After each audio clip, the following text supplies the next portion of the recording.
السلام علیکم کلاس 4۔ اب ہم اپنا پہلا سبق شروع کر رہے ہیں جو نظم ہے حمد۔ اب میں اس کو پڑھوں گی اور آپ نے بہت توجہ سے دیکھنا ہے، غور سے سننا ہے، اور پھر اس کے بعد میں جو اس کے الفاظ معنی بتاؤں گی اس کو توجہ سے دیکھنا ہے، پھر اس کے بعد ہم اس کی تشریح کریں گے۔ صحیح؟ حمد حمد آپ لوگوں کو پتہ ہے، پیچھے سے کلاسز سے پڑھتے ہوئے آ رہے ہیں۔ حمد کا مطلب کیا ہوتا ہے، حمد کے معنی کیا ہیں؟ جس میں اللہ تعالیٰ کی تعریف بیان کی گئی ہو، اس نظم کو حمد کہتے ہیں۔ حمد میرا خدا میرے ساتھ ہے، بہت پیاری نظم ہے۔ میرا خدا میرے ساتھ ہے، ہم قرآن مجید میں بھی پڑھتے ہیں، اللہ تعالیٰ نے فرمایا ہے کہ میں ہر شخص کے قریب ہی ہوں جب بھی وہ مجھے پکارے، ہر بندے کے قریب ہی ہوں جب بھی وہ مجھے پکارے۔ یہ ہم پڑھتے ہیں سورہ بقرہ میں، وَإِذَا سَأَلَكَ عِبَادِي فَإِنِّي قَرِيبٌ، فَإِنِّي قَرِيبٌ، جب بھی کوئی مجھے پکارنے والا پکارتا ہے تو میں اپنے بندوں کے یعنی قریب ہی ہوتا ہوں۔ تو انہوں نے اس پہ لکھی ہوئی ہے کہ میرا خدا میرے ساتھ ہے۔ اب دیکھیں، جب اللہ تعالیٰ کے اوپر بھروسہ ہو اور اللہ تعالیٰ ہم اس پر یقین کریں کہ اللہ تعالیٰ ہمارے ساتھ ہے تو ہمیں کتنے فائدے ہوتے ہیں۔ بڑی اچھی نظم لکھی ہے، اسماعیل میرٹھی نے لکھی ہے یہ، تو دیکھیے گا آپ کتنا آپ کو محسوس ہوگا کتنی پیاری نظم ہے یہ۔ میرا خدا میرے ساتھ ہے ہمیشہ میری خدا پہ نظر، ہے ہمیشہ میری خدا پہ نظر، رات ہو دن ہو شام ہو کے سحر۔ سحر کا مطلب کیا ہوتا ہے؟ صبح۔ رات ہو دن ہو شام ہو کے سحر، نہ اجالے میں ہے کسی کا ڈر، نہ اجالے میں ہے کسی کا ڈر، نہ اندھیرے میں کوئی خوف و خطر۔ خوف و خطر یعنی وہی ڈر جانا، خطرہ محسوس ہونا کہ کچھ ہو نہ جائے، اور خوف کا مطلب تو آپ کو پتہ ہے ڈر۔ نہ اندھیرے میں کوئی خوف و خطر، کیونکہ میرا خدا ہے میرے ساتھ۔ ٹوٹ کر آسمان سے تارے، ٹوٹ کر آسمان سے تارے، شب کو گرتے ہیں جیسے انگارے، شب کو گرتے ہیں جیسے انگارے۔ شب کا مطلب ہوتا ہے رات، اور انگارے آپ کو پتہ ہے کوئلہ جب دہکتا ہوا کوئلہ ہوتا ہے، گرم کوئلہ ہوتا ہے تو وہ کیا کہلاتا ہے؟ آپ نے باربیکیو کرتے ہیں نا، تو اس میں دیکھتے ہیں جب وہ ریڈ ہوا ہوتا ہے، لال ہوا ہوتا ہے، تو وہ دہکتا ہوا انگارہ کہلائے گا، دہکتا ہوا انگارہ۔ ٹوٹ کر آسمان سے تارے، شب کو گرتے ہیں جیسے انگارے، وہم کرتے ہیں لوگ بیچارے، میں نہ گھبراؤں خوف کے مارے۔ وہم کا مطلب کیا ہوتا ہے؟ شک، اب یوں ہو جائے گا اور ایسا ہو جائے گا اور ویسا ہو جائے گا، تو یہ وہم کہلاتا ہے۔ وہم کرتے ہیں لوگ بیچارے، میں نہ گھبراؤں خوف کے مارے، کیونکہ میرا خدا ہے میرے ساتھ۔ میرے رستے میں ہو اگر میدان، میرے رستے میں ہو اگر میدان، یا پرانا کوئی کھنڈر سنسان، یا پرانا کوئی کھنڈر سنسان۔ کھنڈر کا مطلب کیا ہوتا ہے؟ ٹوٹی پھوٹی عمارت، تباہ شدہ عمارت، بہت پرانی اور ٹوٹی ہوئی خراب عمارتیں۔ میرے رستے میں ہو اگر میدان، یا پرانا کوئی کھنڈر سنسان۔ سنسان کا مطلب ہوتا ہے جہاں کوئی رہتا نہ ہو، بالکل خالی گھر، خالی جگہ۔ ٹوٹی پھوٹی خالی جگہیں جو ہوتی ہیں وہ کیا ہے؟ کھنڈر کہلاتی ہیں۔ میرے رستے میں ہو اگر میدان، یا پرانا کوئی کھنڈر سنسان، کوئی مرگھٹ ہو یا کوئی قبرستان، کوئی مرگھٹ ہو یا ہو قبرستان، کوئی مرگھٹ ہو یا ہو قبرستان۔ مرگھٹ کیا کہلاتا ہے؟ جہاں مردوں کو یہ جو آپ ہندو جہاں جلاتے ہیں نا، وہ مرگھٹ کہلاتا ہے۔ تو کوئی مرگھٹ ہو یا ہو قبرستان۔ قبرستان آپ کو پتہ ہے مسلمان جہاں اپنے جو ہے وہ فوت شدہ لوگوں کو دفناتے ہیں، انہیں اس جگہ کو کیا کہتے ہیں؟ قبرستان کہتے ہیں۔ تو وہ کہہ رہے ہیں کوئی مرگھٹ ہو یا ہو قبرستان، نہ خطا ہوں وہاں میرے اوسان۔ اب اس میں یہاں پر لگائیے، آپ نے مرگھٹ لگا لیا، مرگھٹ وہ جگہ جہاں پر ہندو اپنے جو ہے وہ مردوں کو جلاتے ہیں، قبرستان تو آپ کو پتہ ہی ہے۔ نہ خطا ہوں وہاں میرے اوسان، خطا کا مطلب کیا ہوتا ہے کہ آپ اوسان خطا ہو جانا، آپ ڈر جائیں، بدحواس ہو جائیں، سمجھ نہیں آئے، خوف کے مارے آپ کی جو ہوش و حواس ہے نا وہ اڑ جائے، اسے کہتے ہیں اوسان خطا ہونا۔ نہ خطا ہوں وہاں میرے اوسان، کیونکہ میرا خدا ہے میرے ساتھ۔ ہو بیاباں میں گزر میرا، ہو بیاباں میں گزر میرا، بیابان کہلاتا ہے ایسے جیسے ڈیزرٹس وغیرہ ہوتے ہیں یا سنسان جگہیں جو ہوتی ہیں نا جہاں کوئی بھی نہیں ہوتا، جہاں آبادی نہیں ہوتی، وہ بیابان کہلاتے ہیں۔ ویرانہ بھی کہتے ہیں اس کو، ویران ہے یعنی کوئی بھی نہیں ہے وہاں پر، تو وہ بیابان کہلاتے ہیں۔ ہو بیابان میں گزر میرا، یا سمندر پہ ہو سفر میرا، دور رہ جائے مجھ سے گھر میرا، رہے پھر بھی قوی جگر میرا۔ اس کو خط کشیدہ کر لیں، قوی جگر کا مطلب کیا ہوتا ہے؟ ہمت والا آپ کا دل ہو، یعنی آپ کو کوئی ڈر نہیں ہو، آپ کے اندر پوری حوصلہ اور ہمت رہے، تو اسے کہتے ہیں قوی جگر۔ کیونکہ میرا خدا ہے میرے ساتھ، یہ لکھی کس نے ہے؟ اسماعیل میرٹھی، بہترین ہے یہ، اور ابھی ہم ان کے بارے میں بھی پڑھیں گے۔ پہلے میں سوچ رہی ہوں ان کے بارے میں آپ کو پڑھا دیتی ہوں، پھر اس کے بعد میں اس کی تشریح کرواؤں گی تاکہ آپ کو پتہ چلے کہ انہوں نے کیا کیا کام کیے۔ کلاس 4 آپ اپنی بک کھولیے، پیج نمبر 3، دیکھیں یہاں پر ہم اس کا تعارف پڑھتے ہیں ان کا، اسماعیل میرٹھی کا، کہ جنہوں نے یہ حمد لکھی ہے۔ کھولیے پیج نمبر 3، صفحہ نمبر 3 کھولیے، وہاں پر ہم اسماعیل میرٹھی کا تعارف پڑھتے ہیں کہ وہ کون تھے۔ کھولیے صفحہ نمبر 3، تعارف۔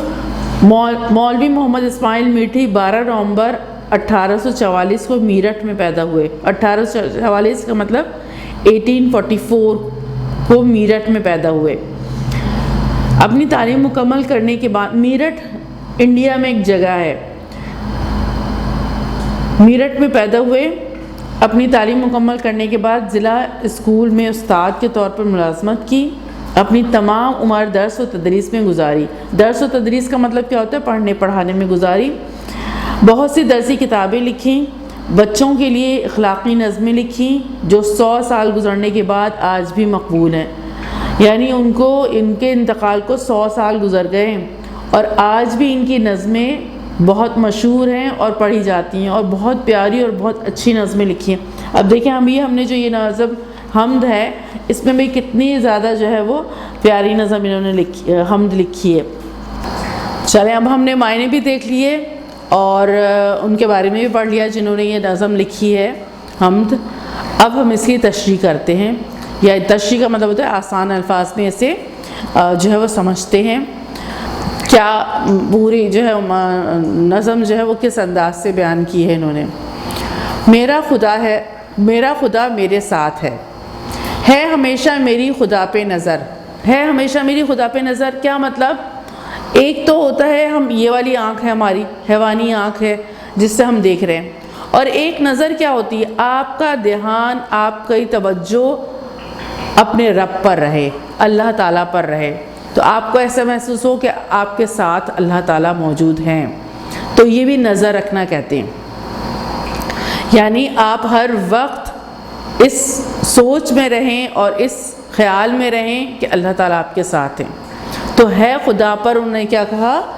ہے ہمیشہ میری خدا پہ نظر، مطلب میں کسی اور کو نہیں دیکھتا کہ کوئی میری مدد کے لیے آئے، میں کسی اور کے اوپر نظر نہیں رکھتا کہ وہ شاید کچھ کر دے، میری نظر کس پر رہتی ہے؟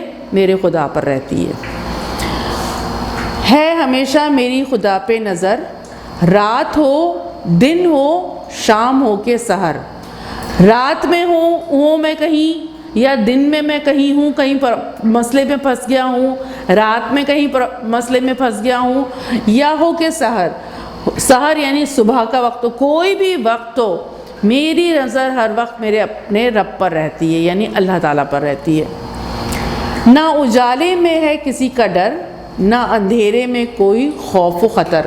مجھے کسی کا ڈر نہیں ہے، روشنی ہو، اب چھینا جھپٹی ہوتی ہے، ساری چیزیں ہوتی ہیں، تو جو کچھ بھی ہمارے یہاں حالات ہو جاتے ہیں، تو اجالے میں چاہے کچھ بھی ہو رہا ہو، مجھے کسی کا ڈر نہیں ہے۔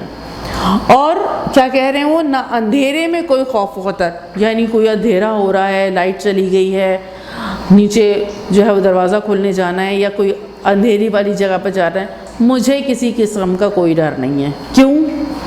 کوئی خطرہ نہیں ہے کہ کچھ ہو جائے گا میرے ساتھ۔ کیوں؟ کیونکہ میرا خدا میرے ساتھ ہے۔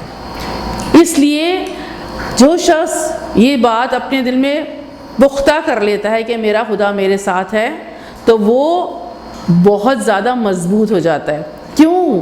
یہ بات کیوں مضبوطی دیتی ہے؟ اس لیے مضبوطی دیتی ہے کہ وہ جانتا ہے کہ ساری مخلوق کس کی ہے؟ اللہ تعالیٰ کی ہے۔ جو کچھ بنایا ہے کس نے بنایا؟ اللہ تعالیٰ نے بنایا۔ جنات ہیں تو وہ کس نے بنایا؟ اللہ تعالیٰ نے۔ تو اللہ تعالیٰ جس کے ساتھ ہو، اسے کوئی کچھ کر سکتا ہے؟ کوئی کچھ نہیں کر سکتا۔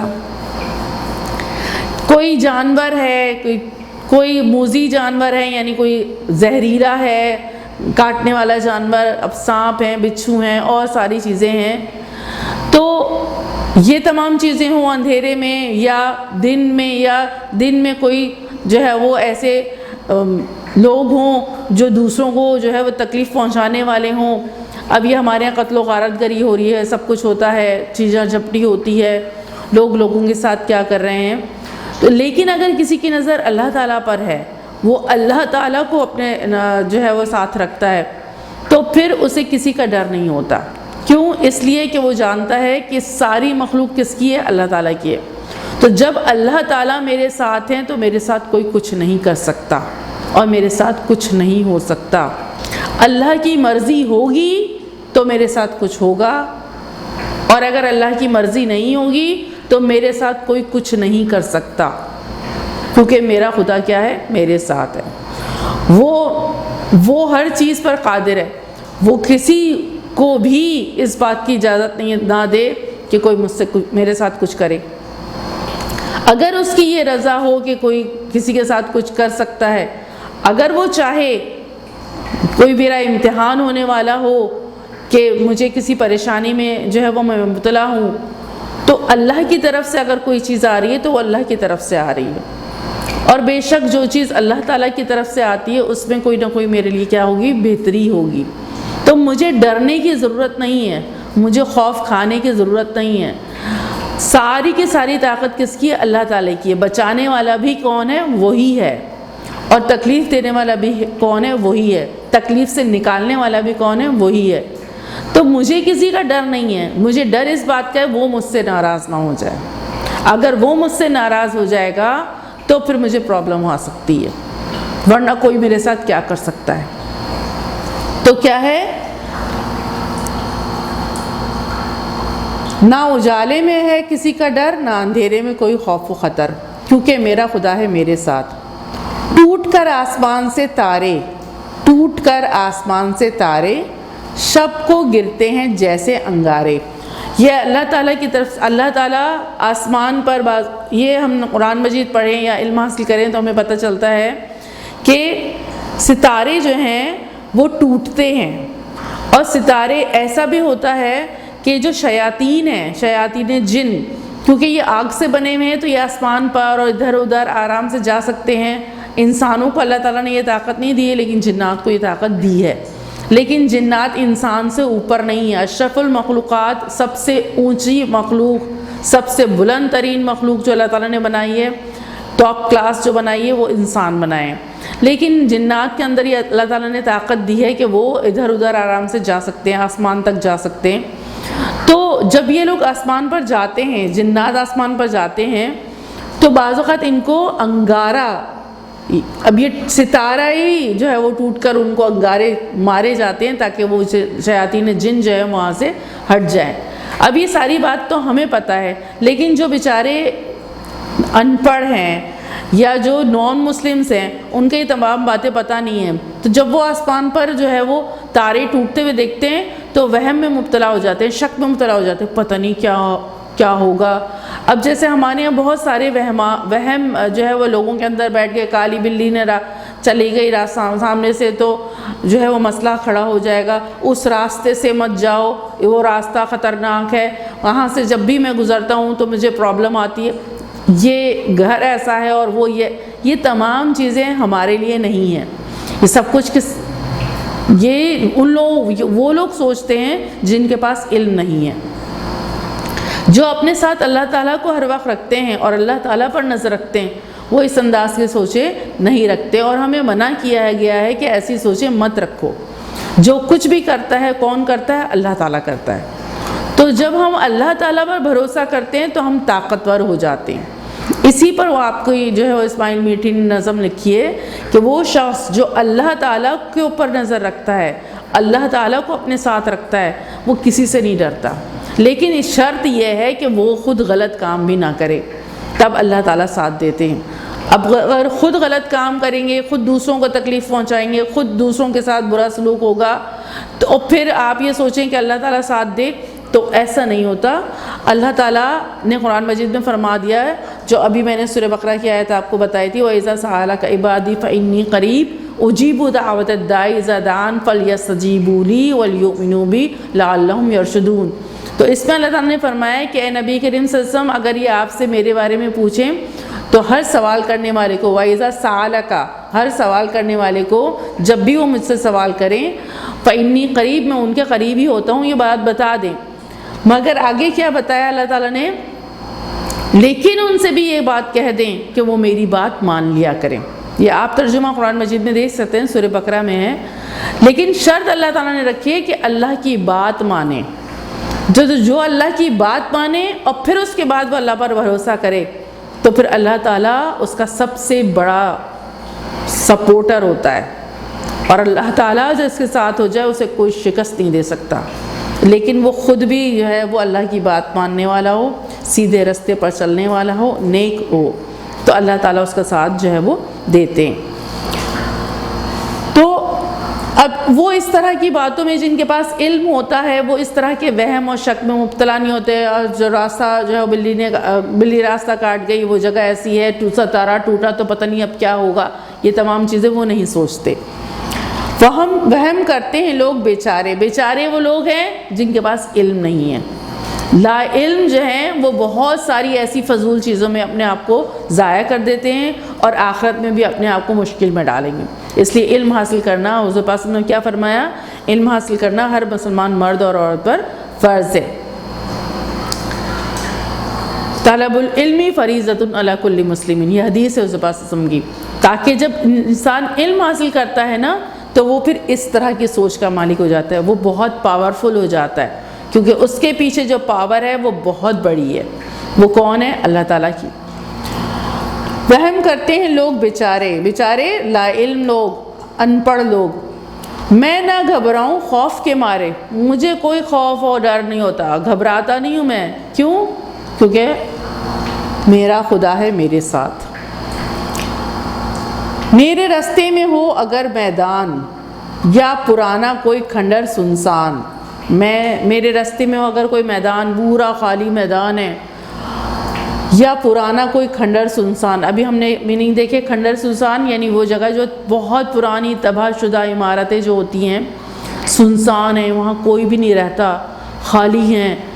تو وہ یہ کہہ رہے ہیں میرے راستے میں ہو اگر میدان، یا پرانا کوئی کھنڈر سنسان، کوئی مرگھٹ ہو یا ہو قبرستان۔ مرگھٹ میں نے ابھی آپ کو بتایا جہاں یہ لوگ ہندو وغیرہ مردوں کو جلاتے ہیں، اور قبرستان آپ کو پتہ ہے جہاں ہم جو ہے وہ اپنے فوت شدہ لوگوں کو دفن کرتے ہیں۔ کوئی مرگھٹ ہو یا کوئی ہو قبرستان، نہ خطا ہو وہاں میرے اوثان، یعنی خطا ہو میرے اوثان۔ ابھی ہم نے کیا دیکھا؟ یعنی حواس باختہ ہو جانا، یا ہوش اڑ جانا، اور خوف زدہ ہو جانا، ڈر جانا۔ تو ایسی جگہ پر بھی مجھے کوئی خوف نہیں ہوتا۔ کیوں؟ کیونکہ میرا خدا میرے ساتھ ہے۔ ہو بیاباں میں گزر میرا یا سمندر پہ ہو سفر میرا. ہو بیاباں میں گزر میرا. بیابان کیا مطلب کیا ہوتا ہے؟ بیابان ویرانہ، ایسی جگہ جہاں لوگ نہیں رہتے. صحرا کو بھی بیابان کہتے ہیں کیونکہ وہاں مٹی مٹی ہوتی ہے، وہاں پر لوگ نہیں رہتے، اور لوگ صحرا میں تو جانے سے اس لیے بھی ڈرتے ہیں کیونکہ راستہ نہیں ملتا. اگر راستہ کھو جائے تو بس ہوتا یہ ہے کہ لوگ پرماننٹلی، یہ مطلب پکی بات ہو جاتی ہے کہ اب تو موت ہی ہے. کیوں؟ کیونکہ راستہ وہاں پر نہیں ملتا، کیونکہ ہر طرف مٹی مٹی. ہم جس طرف جہاں رہتے ہیں وہاں بہت ساری ایسی چیزیں ہیں، گلیاں ہیں، ایسے راستے ہیں، ایسے لینڈ مارکس کہلاتے ہیں یہ تمام چیزیں، جن کی وجہ سے ہمیں راستے پتہ چلتے ہیں. اب آپ کو پتہ ہے کہ یہ والی جگہ جو ہے، یہاں پر جو ہے وہ یہ والے فلیٹس بنے ہوئے ہیں، یہاں پر یہ والے گھر بنے ہوئے ہیں، یہاں پر اسٹاپ ہے. تو یہ اس طرح کی بہت ساری ایسی چیزیں ہیں جس کی وجہ سے آپ کو راستے پتہ چل جاتے ہیں. لیکن صحرا میں کیا ہوتا ہے؟ جہاں صرف مٹی مٹی ہوتی ہے تو ریت ہی ریت ہوتی ہے، ہوا چلی تو ریت ادھر سے ادھر ہو گئی. اب وہاں پر جو بھی شخص ہوگا نا وہ بھٹک جائے گا، اس کو پتہ ہی نہیں چلے گا راستہ کدھر سے ہے، کہاں جاؤں کہاں نہیں جاؤں. تو لیکن پھر بھی وہ یہ کہہ رہے ہیں کہ ہو بیاباں میں گزر میرا یا سمندر پہ ہو سفر میرا. بیابان ہو، صحرا ہو، ویرانہ ہو، جہاں کوئی بھی نہیں ہو، یا سمندر پہ ہو سفر میرا. سمندر میں اگر ہوں اور وہاں پر طوفان آ جائے یا کچھ ایسا حادثہ ہو جائے تب بھی انہوں نے کہا ہو بیاباں میں گزر میرا یا سمندر پہ ہو سفر میرا. دور رہ جائے مجھ سے گھر میرا، رہے پھر بھی قوی جگر میرا. میرا جگر پھر بھی قوی رہتا ہے، پھر بھی میرے اندر حوصلہ اور ہمت رہتی ہے کہ اگر گھر دور رہ گیا، سمندر میں ہیں، سمجھ نہیں آ رہا، طوفان آ گیا ہے. اور بہت سارے لوگ سمندروں میں سفر کرتے ہیں اور بیابان میں بھی جانا پڑتا ہے، یعنی صحرا کے راستوں پہ بھی کہیں نہ کہیں جانا پڑتا ہے. بہت سے لوگ ایسے ہیں جنہیں جانا ضروری ہو جاتا ہے، یا پھر بعض اوقات ایسا ہوتا ہے کہ وہاں سے گزرنا ضروری ہوتا ہے. تو وہ پھر بھی کہہ رہے ہیں کہ ان تمام جگہوں پہ، چاہے بیابان میں ہوں چاہے سمندر میں ہوں اور گھر میرا بہت دور ہو، اور پھر بھی کیا ہے، میرا جگر کیا رہتا ہے؟ قوی رہتا ہے. کیوں؟ ہمت اور حوصلہ میرے اندر رہتا ہے. کس کی وجہ سے رہتا ہے؟ کس پر امید ہوتی ہے؟ کس سے مدد کی توقع ہوتی ہے؟ کس سے ہم جو ہے استعانت حاصل کر سکتے ہیں؟ کس سے ہم مدد مانگ سکتے ہیں اور جو ہمیں راستہ دکھائے گا اور جو ہمیں اپنے گھر تک پہنچائے گا؟ وہ کون ہے؟ اللہ تعالیٰ. تو جس کی نظر اللہ تعالیٰ پر ہو تو وہ ان تمام حالات میں بھی کیا رہتا ہے؟ حوصلہ مند رہتا ہے، اسے کسی قسم کا کوئی خوف نہیں ہوتا. اور وہ یہی کہہ رہے ہیں کیونکہ میرا خدا میرے ساتھ ہے. جب اللہ تعالیٰ کسی کے ساتھ ہو تو اللہ تعالیٰ راستہ دکھاتے ہیں، اللہ تعالیٰ ساری مدد کرتے ہیں، اللہ تعالیٰ ہی تمام چیزوں پر جو ہے وہ قدرت رکھنے والے ہیں. اللہ تعالیٰ دلوں میں بات ڈالنے والے ہیں، اس طرح نہیں اس طرح کرو اور اس طرح نہیں اس طرح کرو، تم اپنے گھر پہنچ جاؤ گے. اور ہوتا کیا ہے کہ جب کوئی بھی مشکل آتی ہے اور مسلمان اللہ تعالیٰ پر بھروسہ کرتے ہیں اور اللہ تعالیٰ پر نظر رکھتے ہیں تو فوراً کہیں بھی پھنستے ہیں دعائیں پڑھنا شروع کر دیتے ہیں، اپنی گناہوں کے استغفار بھی کرتے ہیں، معافیاں بھی مانگتے ہیں، کہیں ہماری کوئی غلطی کا نتیجہ تو نہیں ہے. اور اگر کوئی امتحان اللہ تعالیٰ ہم سے لینا چاہ رہے ہیں تو اے اللہ تو ہمیں اس امتحان میں پاس کر دے، آسانی سے اس امتحان سے نکال لے. جو دعائیں اللہ تعالیٰ نے بتائی ہیں قرآن مجید میں وہ اسے یاد رکھتے ہیں، یاد کرتے ہیں. جہاں کسی مشکل پہ پڑھتے ہیں وہ فوراً وہ دعا، جس مشکل کی جو دعا ہوتی ہے وہ اس کو پڑھتے ہیں. جہاں حضور پاک صلی اللہ علیہ وسلم نے دعا بتائی کہ اس مشکل کی یہ دعا ہے، یہ پڑھتے ہیں، اللہ تعالیٰ پھر ان کو کیا کرتے ہیں؟ مدد کرتے ہیں. ہم حضور پاک صلی اللہ علیہ وآلہ وسلم کی جنگیں پڑھتے ہیں، کیسے کفار سے جنگیں ہوئیں اور کیسے اللہ تعالیٰ نے مدد کی. جنگ بدر، جنگ احد، ابھی اگر آپ نے نہیں پڑھی ہیں تو ابھی 4th 5th میں آپ پڑھیں گے بھی، کیسے اللہ تعالیٰ نے ان کی مدد کی جبکہ کوئی راستہ نظر نہیں آ رہا تھا کیا ہوگا. ہم نے درس وغیرہ پڑھتے ہیں، درس میں آپ نے دیکھا اس میں جب فرعون حضرت موسیٰ علیہ السلام اور حضرت بنی اسرائیل کے پیچھے بھاگا تھا تو بنی اسرائیل نے حضرت موسیٰ علیہ السلام سے یہ کہا تھا، کیونکہ جب وہ بھاگے رات میں وہاں سے نکلے، فرعون سے بچا کے نکالا تھا حضرت موسیٰ علیہ السلام نے، بنی اسرائیل وہ پوری قوم جو تھی حضرت موسیٰ علیہ السلام کی، کیونکہ فرعون بہت ظلم کرتا تھا، یہ سارا ہم نے قرآن مجید میں درس میں پڑھا ہے۔ تو جب وہ بھاگے رات کی تاریکی میں اور نکلے وہاں سے، تو جب وہ اچھے خاصے آگے آ گئے تو فرعون کو پتہ چل گیا، اور فرعون کے جو جتنے بھی لشکر تھے، فوجی لشکر، ان کو بھی پتہ چل گیا، تو وہ ان کے پیچھے دوڑا۔ اور ہوا کیا کہ جب وہ وہاں پر یہ آگے تھے اور پیچھے وہ لشکر تھا، جب یہ بھاگتے بھاگتے آگے آئے تو دیکھا کہ آگے تو سمندر ہے اور پیچھے وہ لشکر ہے۔ تو حضرت موسیٰ علیہ السلام کی قوم نے حضرت موسیٰ علیہ السلام سے کہا، موسیٰ تم نے تو ہمیں مروا دیا، پیچھے فرعون ہے اور آگے سمندر ہے، ہم کیا کریں گے؟ اب تو ہم مارے گئے اور تم نے یہ کیا کیا ہمارے ساتھ؟ تو حضرت موسیٰ علیہ السلام نے ان کو یہی بات کہی تھی کہ ہمارا خدا ہمارے ساتھ ہے، اللہ تعالیٰ ہمارے ساتھ ہے، وہ ہمیں اکیلا نہیں چھوڑے گا۔ اور اللہ تعالیٰ پر حضرت موسیٰ علیہ السلام نے مکمل کیا کیا؟ بھروسہ کیا۔ کس پر نظر رکھی؟ اللہ تعالیٰ پر۔ تو اللہ تعالیٰ نے حضرت موسیٰ علیہ السلام کو حکم دیا کہ جو تمہارے ہاتھ میں عصا ہے، لاٹھی ہے، اسے سمندر پر مارو تو سمندر پھٹ جائے گا۔ اور وہی ہوا۔ حضرت موسیٰ علیہ السلام نے ان کو کہا میرا اللہ تعالیٰ ہمارے ساتھ ہے اور اللہ تعالیٰ ہمیں اکیلا اس طرح نہیں چھوڑے گا۔ تو جب حضرت موسیٰ علیہ السلام نے لاٹھی ماری، سمندر پھٹ گیا۔ یہ کبھی ہو سکتا ہے، لیکن اللہ تعالیٰ کی چیزیں ہیں نا، تو اللہ تعالیٰ جہاں چاہیں جو چاہیں کر سکتے ہیں۔ تو سمندر پھٹا اور اس میں راستہ بن گیا، یعنی سمندر ایسے ہو گیا کہ سمندر پورا ایک لہر ادھر نکل گئی اور ایک لہر ادھر، اور پورا سمندر میں پورا راستہ بن گیا، اور پانی ایسے کھڑا ہو گیا جیسے پہاڑوں کی طرح، اور راستہ بن گیا۔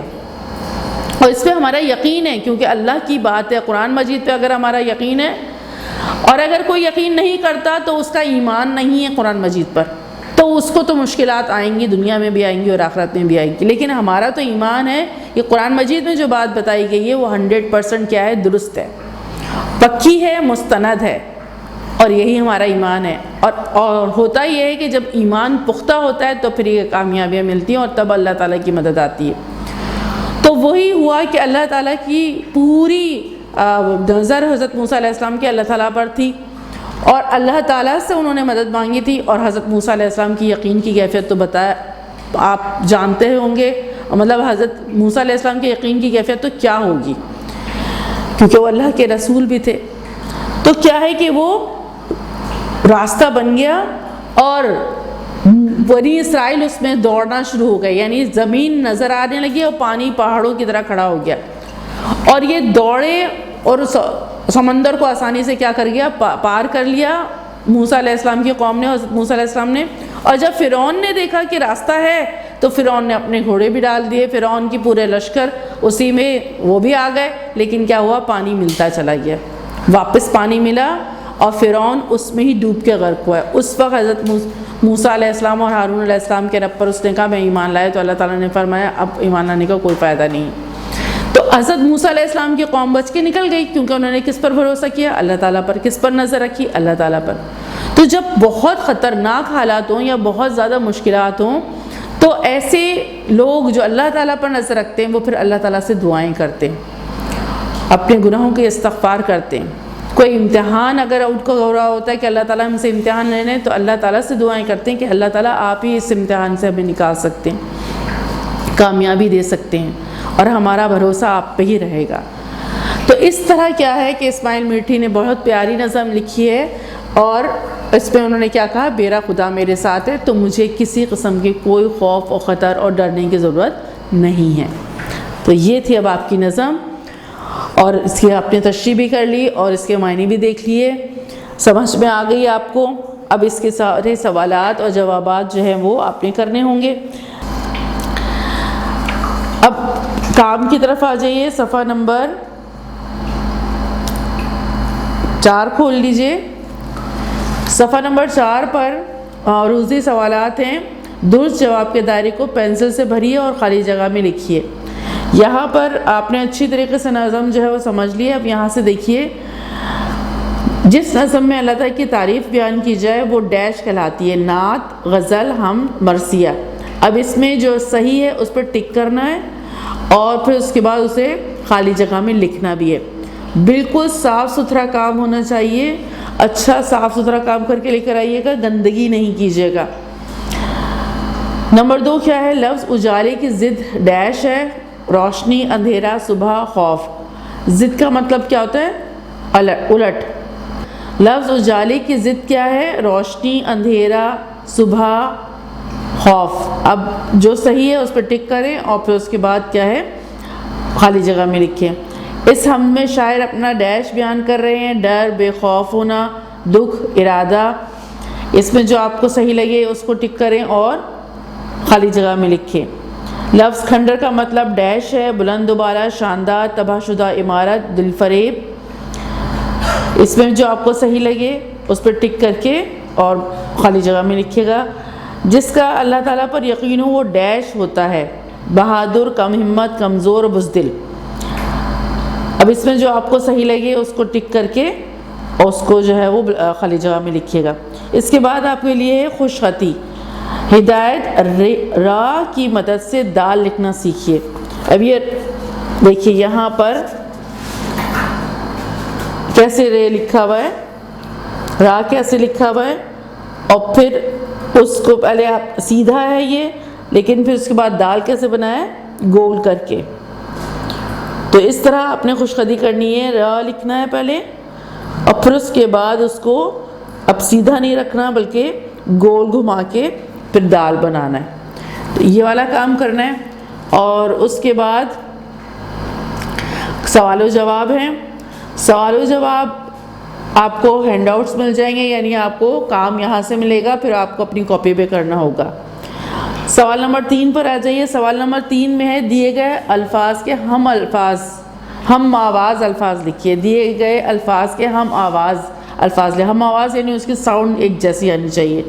جیسے یہاں پر انہوں نے ایک بتایا نظر اور خطر۔